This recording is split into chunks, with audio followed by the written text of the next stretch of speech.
The thing that leads to World War I is entirely the British Empire. And the thing that causes World War II is the outcome of World War I. So in other words, in order to understand World War II, you have to understand the British story in addition to the German story. So the place I want to start is the end of the 7 Years' War, which lasted 9 years. The British win it.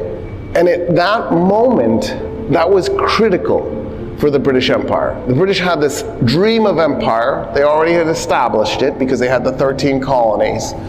At the time, there were 17 colonies. And what they wanted to do was keep expanding and eventually make a larger, more global empire than that. If they had lost the 7 Years' War, that was probably it for them. They would have probably never been anything more than a second-rate empire. By contrast, the French could afford to lose the 7 Years' War, and they'd be more or less okay. They could still build an empire. They might be number 2, right? Great Britain would be number 1, but they were still in the game. When that happens, from that point on, for the next 5 centuries basically, France and England fight each other all the time. And England is regularly trying to conquer whole swaths of France, and eventually it actually does. In the aftermath of the Battle of Agincourt in 1415, basically Henry V does take over France briefly. But even before that, under the reign of Henry II, whole swaths of France had been absorbed by the English. So in other words, England's mind was always towards conquering France. But because the French had done it first with William the Conqueror, the official language of England was French until Henry VII at the end of the 15th century flips it. So in other words, the story is just a bunch of Henrys and a William.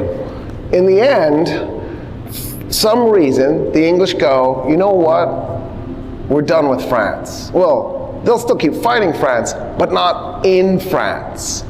The scale of England's thinking shifts, and instead of it being this knockdown, drag-out fight in Europe between the English and the French, the English basically surrender their claims to France. They don't do it officially until Queen Victoria, but they do it in practical combat purposes well before her, and they turn their eye to the rest of the world, which is what gets them into the colonies.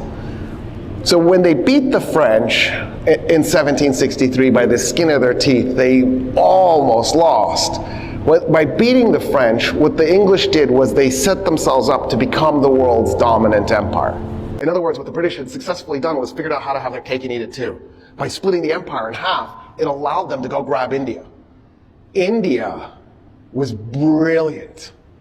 When the British began conquering India in the 17th century, little piece. They captured basically 2 itty-bitty little pieces on the west coast. And the next thing you know, they're just gobbling up whole chunks of India. When they start, India was 23% of the world's GDP. Basically, 1 out of every $4 being made on the planet was being made in India. India was industrialized. So you all were taught, because I was taught the same thing, that the Industrial Revolution started in the 18th century, basically in England. That's not true. The Industrial Revolution started somewhere between 750 and 800 in the Arab world. What happened in the 18th century is the English began using steam power for transportation purposes. They began applying steam power to boats. And then they eventually realized, oh wow, we can put it on a vehicle, on a track, and they began doing railroads too. And then they realized, wow, we can put steam power in factories, and we can automate factories. So when we talk about the Industrial Revolution, what we really mean is the steam-powered phase of the Industrial Revolution. That the English did innovate. That really is their thing. But by that point, we already had 9 centuries of slow industrialization rolling across the planet, starting in the Middle East and expanding out.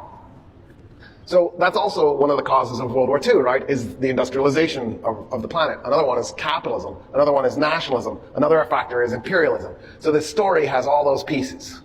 And what the British managed to do with India was transfer its GDP to England.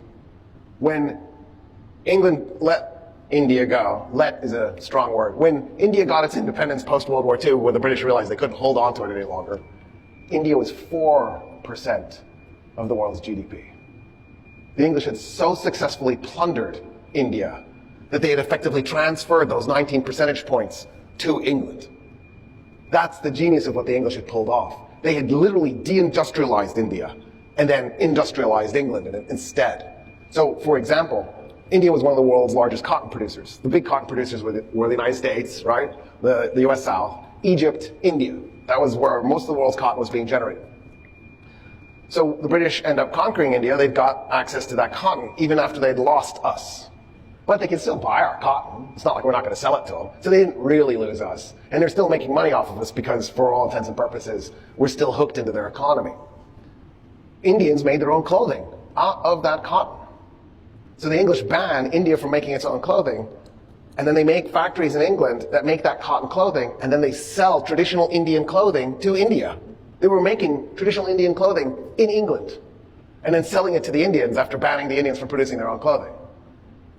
So this is what the imperialist genius event that the English pull off that makes them the greatest empire the world had seen until us.